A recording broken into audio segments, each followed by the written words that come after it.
Vamos a abrir nuestras Biblias en Marcos, capítulo 4, versículos del 21 al 32. Del 21 al 32. Y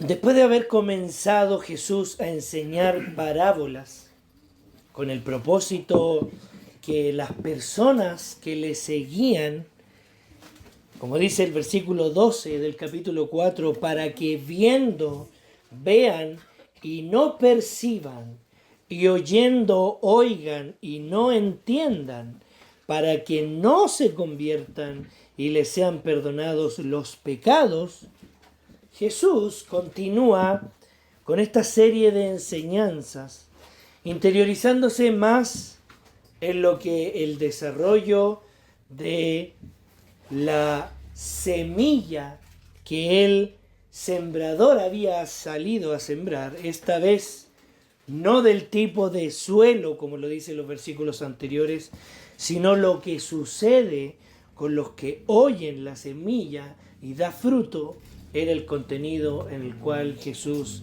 quiere hablarnos el día de hoy. En estos versículos del 21 al 32 encontramos 4 o 3 parábolas, según las quieran juntar, pero en relación a cómo el reino de Dios crece.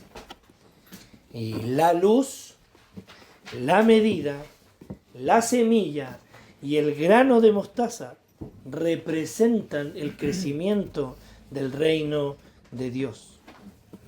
Quiero invitarles el día de hoy a desarrollar este texto en base a una pregunta.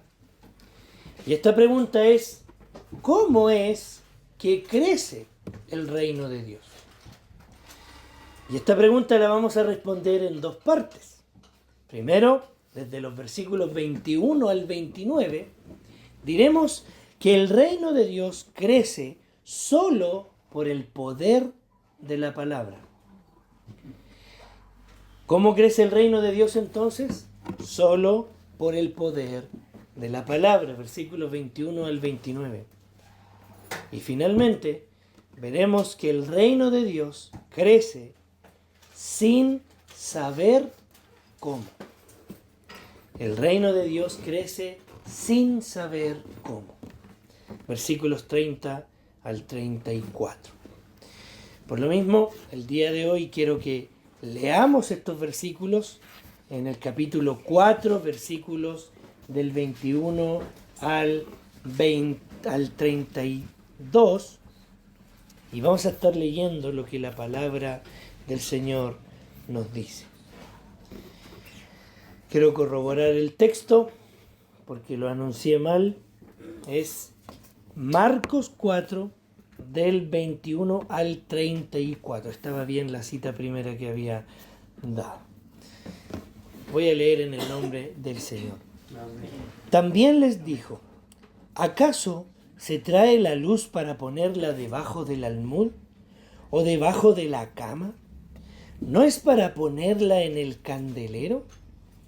Porque no hay nada oculto que no haya de ser manifestado, ni escondido que no haya de salir a la luz. Si alguno tiene oídos para oír, oiga. Les dijo también: mirad lo que oís, porque con la medida que os medís os será medido, y aún se os añadirá a vosotros los que oís. Porque al que tiene se le dará, y al que no tiene, aún lo que tiene se le quitará. Decía además: así es el reino de Dios, como cuando un hombre echa semilla en la tierra, y duerme y se levanta, de noche y de día, y la semilla brota y crece sin que él sepa cómo. Porque de suyo lleva fruto la tierra, primero hierba, luego espiga, después grano, lleno en la espiga, y cuando el fruto está maduro, enseguida se mete la hoz, porque la siega ha llegado. Decía también: ¿A qué haremos semejante el reino de Dios? ¿O con qué parábola lo compararemos? Es como el grano de mostaza que cuando se siembra en tierra es la más pequeña de todas las semillas que hay en la tierra. Pero después de sembrado crece y se hace la mayor de todas las hortalizas y echa grandes ramas de tal manera que las aves del cielo pueden morar bajo su sombra. Con muchas parábolas como estas les hablaba la palabra conforme a lo que podían oír. Y sin parábolas no les hablaba, aunque sus discípulos en particular les declaraba todo. Oremos una vez más. Señor, guíanos a aprender de tu palabra el día de hoy y a poder confiar en el crecimiento de la semilla que es tu palabra. Te lo pedimos en el nombre de Jesús. Amén. Jesús en los versículos anteriores, y lo vimos hace 2 semanas atrás, nos partió hablando acerca de la parábola del sembrador. La parábola del sembrador que muchos de nosotros hemos a lo largo de nuestra vida cristiana puesto el énfasis en el sembrador que salió a sembrar, pero que podíamos ver a la luz de lo que decía Marcos, cuáles eran los diferentes tipos de suelo que recibían la semilla. Habían 4 tipos de suelos. Uno de ellos solamente era el que daba fruto. Sin embargo, el Señor continúa y nos presenta dentro de ese mismo texto lo que leíamos y decíamos al principio en cuanto a cómo nuestro Señor hablaba en parábolas y cuál era el propósito de las parábolas. El propósito de las parábolas no era para que la gente pudiese entender mejor una enseñanza. El Señor lo decía en el versículo 12, era para que oyendo no entiendan. Era para que no se conviertan. ¿Por qué el Señor quería enseñar las cosas en parábolas? Justamente el texto también nos muestra cómo el Señor explica las parábolas a quienes se acercan a Él, a quienes oyen la semilla y también dan fruto. Estos que dan fruto se acercaron al Señor a preguntarle, Señor, ¿qué es lo que significa esta parábola? Y el Señor les enseñó, porque ellos son los que son la buena tierra y los que dan fruto, los que van a la fuente de la vida, los que van a la fuente de sabiduría, los que van a Cristo a meditar y a consultar de día y de noche la palabra de Dios.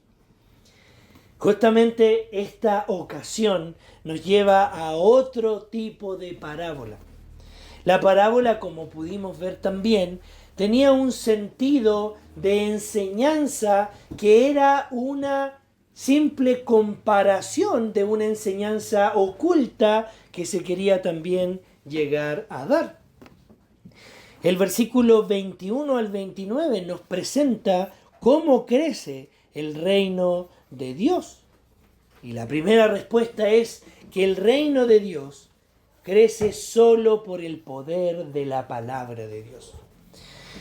El versículo 21 dice, también les dijo, ¿acaso se trae la luz para ponerla debajo del almud o debajo de la cama?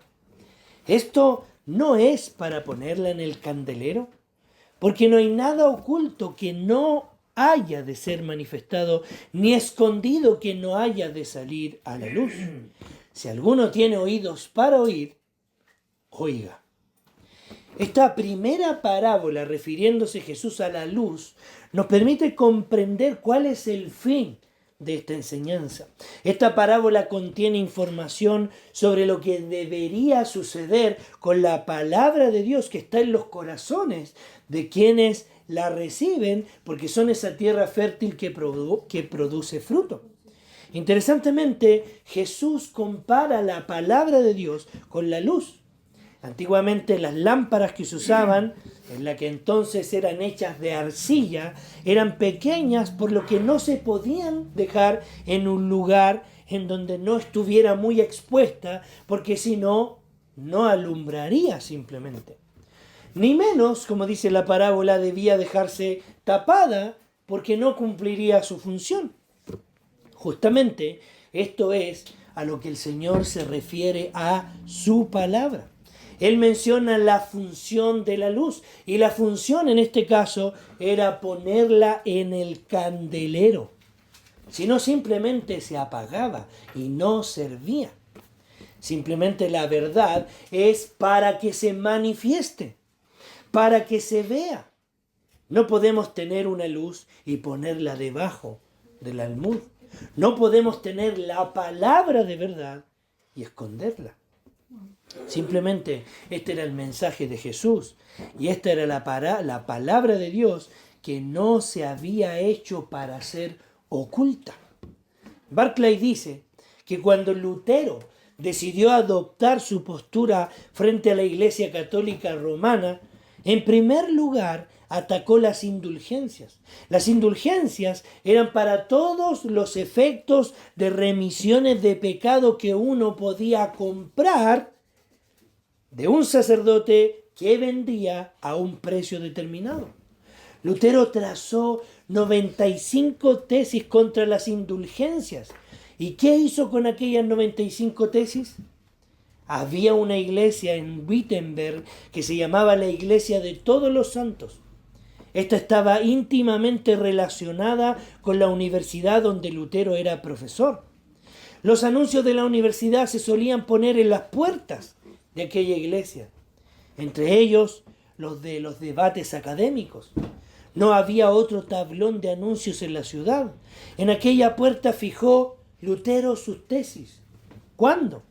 El día que iba a aquella iglesia más gente, que era el día de todos los santos, el 1 de noviembre. Resultaba ser el aniversario de aquella iglesia y habían varios oficios religiosos a los que acudía mucha gente.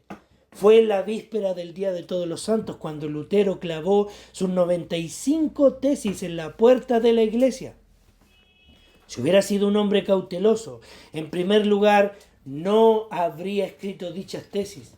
Si hubiera sido un hombre preocupado por su propia seguridad, nunca las habría clavado en la puerta de la iglesia. Y si tenía que clavarlas allí, cualquier idea de seguridad propia le habría aconsejado a no escoger el Día de Todos los Santos para hacer su declaración. Pero Lutero tenía el sentimiento de que había descubierto la verdad. Y lo único que le interesaba era exponerla y ofrecer su vida por ella. Esto es lo que sucede, hermanos, cuando entendemos la palabra del Señor. Cuando descubrimos lo que es la verdad. No podemos callarnos. Pedro decía, no podemos dejar de decir lo que hemos visto y oído, a pesar de que se le había prohibido hablar en el nombre de Cristo. Jesús no solamente liga estas palabras a otra parábola o a otra historia simplemente, sino que Jesús liga estas palabras argumentando que quien tiene la verdad debe exponerla, pero también será medido en la relación a lo que ha recibido. El versículo 24 dice, les dijo también, mirad lo que oís, porque con la medida con que medís os será medido, y aún se os añadirá a vosotros lo que oís, porque al que tiene se le dará, y al que no tiene, aún lo que tiene se le quitará. En la Biblia siempre debemos nosotros prestar atención a los verbos imperativos, a los mandamientos. Y aquí aparece uno. El mandamiento es, mirad lo que oís. Interesantemente, muchos de los que estaban ahí, que estaban oyendo la palabra de Dios, pero tal vez no entendían nada de lo que Jesús estaba diciendo, pero habían otros que estaban oyendo la palabra de Dios, pero el Señor se las explicaba, como dice en el versículo 34. Él está dedicando un mensaje a las personas que están recibiendo la palabra y dice, mirad lo que oís. Juntamente en cuanto a lo que ellos estaban aprendiendo del Señor, el Señor demandaría obediencia. También en aquel entonces, las medidas que se usaban para pesar alimentos u otras mercancías en los mercados públicos eran utilizadas para saber cuánto contenía cada peso. Y fíjense que Jesús utiliza esa vara de medir, esa medida con que medís, para poder decir qué era lo que ellos en realidad conocían de aquel entonces y que con esa misma medida iban a ser medidos. En cuanto crecía su conocimiento, pero a su vez medir simplemente o medir si realmente su crecimiento se estaba notando en esa medida de medir, asimismo la medida ayudaría a saber si realmente el mensaje que estaba llegando a sus vidas estaba llenando su vida con la palabra del Señor o simplemente no estaba haciendo nada. Recordando la parábola del sembrador, en donde el que cayó en buena tierra empezó a crecer al 30, a 60 y al 100 por uno, la persona la cual recibe la palabra también es medido que está subiendo lo que está aprendiendo. Un hijo de Dios, una persona que teme al Señor, siempre va a crecer. Nunca se va a quedar estancado. El Señor dice en Filipenses que el que comenzó en vosotros la buena obra la va a ir perfeccionando hasta el día de Jesucristo. Por lo tanto, si nosotros vemos que no hay un perfeccionamiento en nuestras vidas, puede pasar dos cosas. Una, que aún no te has arrepentido y Cristo no es tu deleite. Y otra, es que probablemente te falta estímulo y reprensión de que debes aprender más de la palabra del Señor. Debes leer tu Biblia. El asunto aquí es sencillo. La palabra de Dios sí o sí debía crecer, sí o sí debía alumbrar, por lo que este es el propósito, una vez más, de la verdad. Por lo que Jesús argumenta en otra parábola y esta vez mostrándonos cuál es el poder que tiene la palabra. Primeramente veíamos que la palabra puede alumbrar. Segundo, la palabra puede crecer en tu vida. Pero tercero, podemos ver cómo en el versículo 26 dice, decía además, así es el reino de Dios. Si ustedes se han dado cuenta, la palabra decía además, la palabra le dijo también, la palabra también les dijo. Se va repitiendo porque va cambiando las historias que el Señor está haciendo. Así es el reino de Dios. Como cuando un hombre echa semilla en tierra y duerme y se levanta de noche y de día, y la semilla brota y crece sin que él sepa cómo, porque de suyo lleva fruto la tierra, primero hierba, luego espiga, después grano lleno en la espiga, y cuando el fruto está maduro, enseguida se mete la hoz, porque la siega ha llegado. La explicación de esta parábola, hermanos, es cómo el reino de Dios crece. Y lo describe como muy parecido una vez más a la parábola del sembrador, pero esta vez examinando no el tipo de suelo, sino más bien la semilla que es sembrada. La semilla claramente es la palabra. Y el análisis de esta parábola podríamos dividirla en dos, el sembrador y la semilla. Vamos con el sembrador. El sembrador, dice la parábola, echa la semilla y ¿qué más hace? Duerme, se levanta de noche y de día y no sabe nada y mete la hoz. Pero ¿qué es lo que hace la semilla? Brota, crece por sí misma, se desarrolla en hierba, espiga y grano y finalmente madura. Por lo que es fácil desarrollar este versículo cuando comprendemos realmente el Evangelio. Así es como funciona el Evangelio, o la semilla del Evangelio. La verdad, hermanos, es comparada a una semilla que simplemente debe ser lanzada. Solo debemos tirar la semilla. En otras palabras, solo debemos entregar el mensaje e irnos a dormir. No tirar la red, como decían algunos por ahí que había que hacer, asumiendo que la salvación venía por invitar a las personas a ser salvos, que estaríamos cayendo en la salvación por obras si hacemos eso. Pero ¿qué es lo que nos dice Jesús? Solo debemos tirar la semilla. Jesús también le dijo a los discípulos: tiren la red, echar la red. Pero ¿quién es el que echó los peces en la red? El Señor, una vez más. Solo debemos tirar la semilla, en otras palabras, solo debemos entregar el mensaje e irnos a dormir.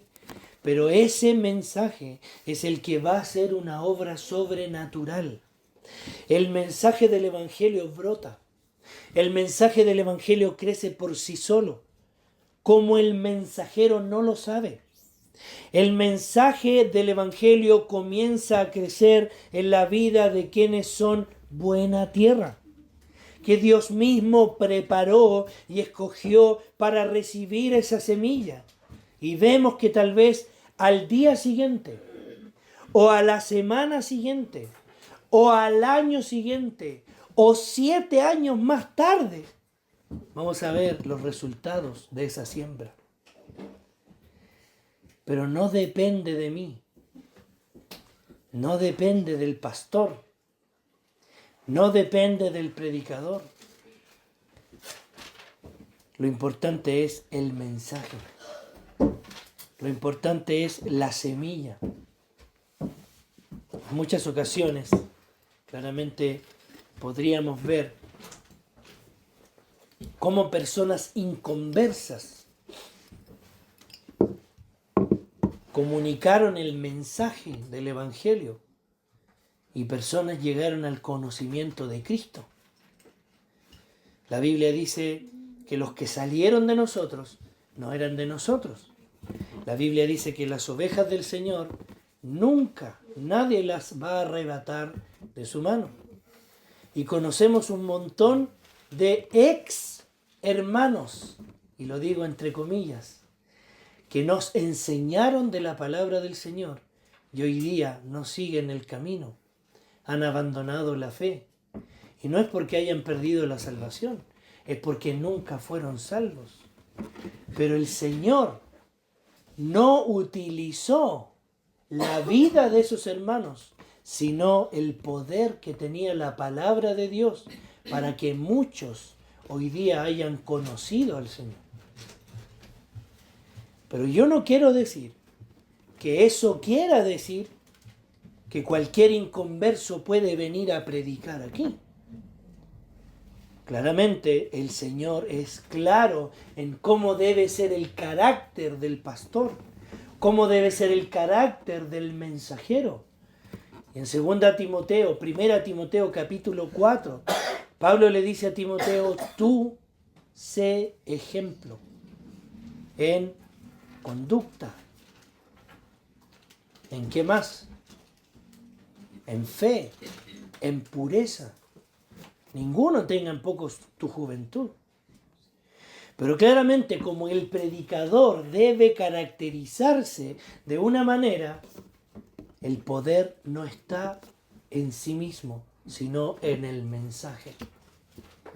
Interesantemente, Pablo le dice a los Gálatas, en Gálatas capítulo 1, si nosotros o un ángel del cielo les comunica otro evangelio, el tal sea anatema. Claramente el contexto de ese versículo tiende a ser al falso evangelio que comunicaban las personas, pero el poder y tal vez la autoridad que tenían los apóstoles, porque Pablo dice, si nosotros, la autoridad que tenían los apóstoles era inferior al contenido del mensaje de los apóstoles.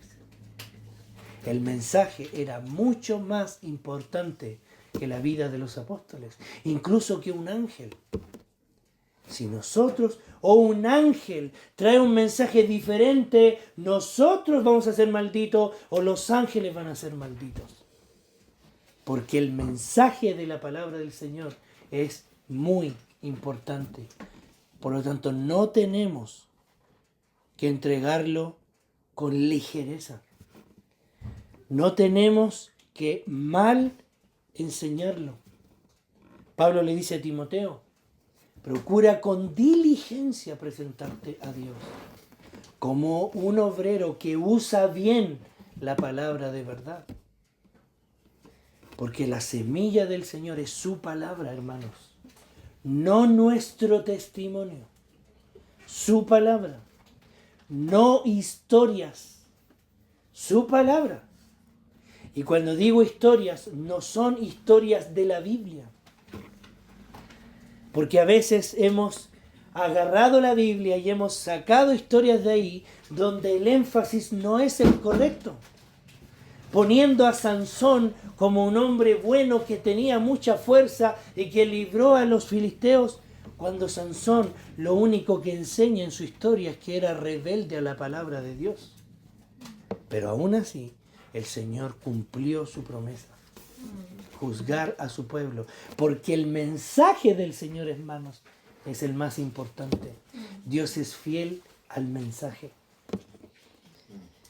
En muchas ocasiones, hermanos, hemos oído una mala comprensión del Evangelio, pretendiendo que debemos convencer a las personas, debemos esforzarnos y hacer todo lo que podemos para ganar almas para Cristo. Debemos hacer shows, debemos hacer conciertos, debemos hacer obras de teatro, y debemos hacer eventos evangelísticos, celebraciones de los diferentes días que el mundo celebra, invitar a inconversos, para que la gente le guste y se sienta entretenida a venir.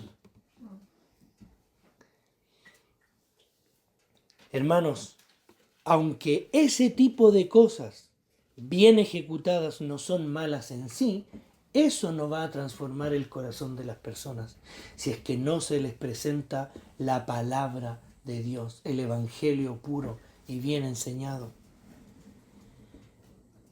Hermanos queridos, el entender que el reino de Dios crece solamente por el poder de su palabra nos lleva a meditar lo hermoso que es esto. Poder dejar la carga de lado de creer que somos nosotros los encargados de hacer crecer una iglesia. Que somos nosotros los encargados de hacer crecer a las personas como una planta, cuando siempre ha sido el Señor quien hace crecer a las personas y no nosotros. Por lo mismo el Señor nos manda que seamos santificados en su verdad, no en la iglesia el día domingo, en su verdad, que seamos santificados en su verdad, no en una actividad en la semana de la iglesia, en su verdad. A que seamos llenos de todo conocimiento, dice Pablo, para que aprobéis lo mejor, a fin de que prediquemos ese mensaje puro del Señor, el Evangelio. En ningún momento el Señor nos ha dicho, conviertan a las personas. Busquen la Biblia. En la Biblia en ninguna parte dice, vayan a convertir a las personas. Sino que dice, hagan discípulos. Prediquen el Evangelio. ¿Qué significa hacer discípulos? ¿Hacer discípulos míos? No. Hacer discípulos de Cristo. Interesantemente el texto en Hechos capítulo 1 dice, y recibiréis poder cuando haya venido sobre vosotros el Espíritu Santo y me seréis testigos. No, y van a ser testigos suyos. Me seréis. Somos testigos de Cristo, hermanos. Pero hacer discípulos implica conversar el mensaje, hablar el mensaje, predicar el mensaje, cantar el mensaje, vivir el mensaje, vivir, predicar y defender el mensaje. ¿Qué es eso? Tirar la semilla. Y así es como crece el Evangelio. Así es como crece una iglesia, solo por la enseñanza del Evangelio. Pero la última parte nos dice y nos enseña que el reino crece sin saber cómo. El versículo 30 en adelante dice: decía también, ¿a qué haremos semejante el reino de Dios? ¿O con qué parábola lo compararemos? Es como un grano de mostaza, que cuando se siembra en tierra, es la más pequeña de todas las semillas que hay en la tierra. Pero después de sembrado crece y se hace la mayor de todas las hortalizas. Y echa grandes ramas de tal manera que las aves del cielo pueden morar bajo su sombra. ¿Alguien ha visto una semilla de mostaza? En aquel entonces, la semilla de mostaza no era la semilla más pequeña en el mundo, pero sí era la semilla más pequeña que conocían los galileos. Ellos, cuando iban a las orillas del mar, las plantas de la semilla de mostaza aproximadamente llegaban a medir 5 metros de alto, en el mejor de los casos. Las semillas de mostaza acostumbraban a medir 1,5 metros de alto, pero cuando estaban cerca del mar, 5 metros aproximadamente. Pero fíjense que esa semilla que la gente podía ver, esplendorosa, cuando podía conocer una de ellas, no se podría imaginar que esa planta tan grande, cuando recién era una semilla, ni siquiera era del porte de un pedacito de arena del mar. El Señor quiere comparar esta semilla. El Señor quiere comparar esta semilla y el crecimiento de esta semilla con el reino de los cielos. Y dice el texto: ¿a qué haremos semejante el reino de los cielos o con qué parábola lo compararemos? Es como un grano de mostaza, que cuando se siembra en tierra es la más pequeña que todas las semillas que hay en la tierra, pero después de sembrado crece y se hace la mayor de todas las hortalizas y echa grandes ramas, de tal manera que las aves del cielo pueden morar bajo sus pies. Hermanos, a veces ni siquiera sabemos dónde cayó la semilla. Hermanos, ni siquiera de repente sabemos si la semilla va a crecer en un lugar. Pero en un momento, cuando el Señor sabe y nosotros no, vemos que esa semilla creció. Vemos cómo esa semilla comenzó a aprender más de Él.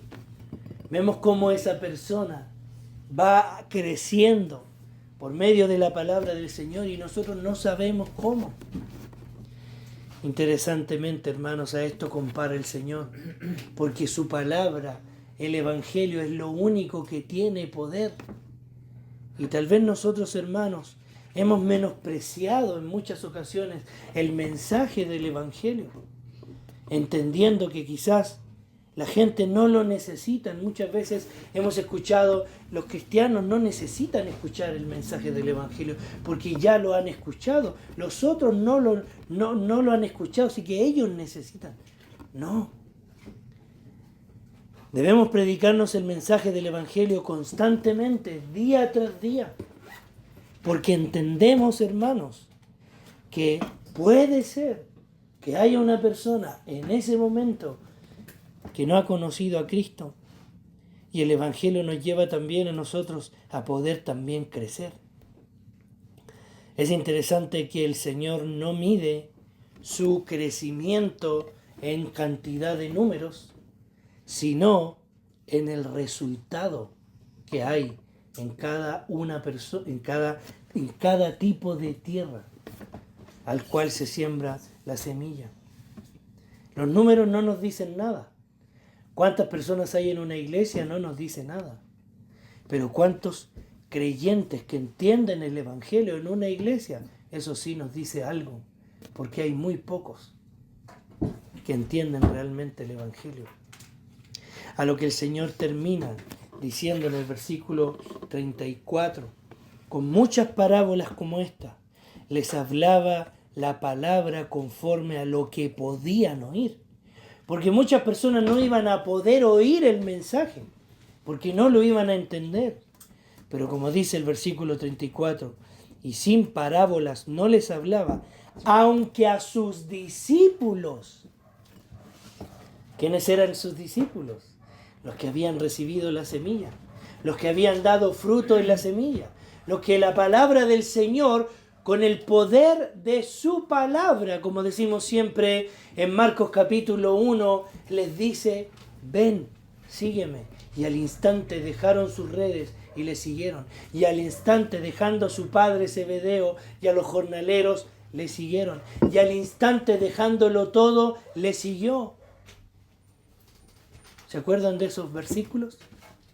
Ellos eran los que sí habían recibido la semilla y la semilla estaba dando fruto. Por lo tanto, a Él y a ellos, el Señor Jesucristo les enseñaba en particular todas las cosas.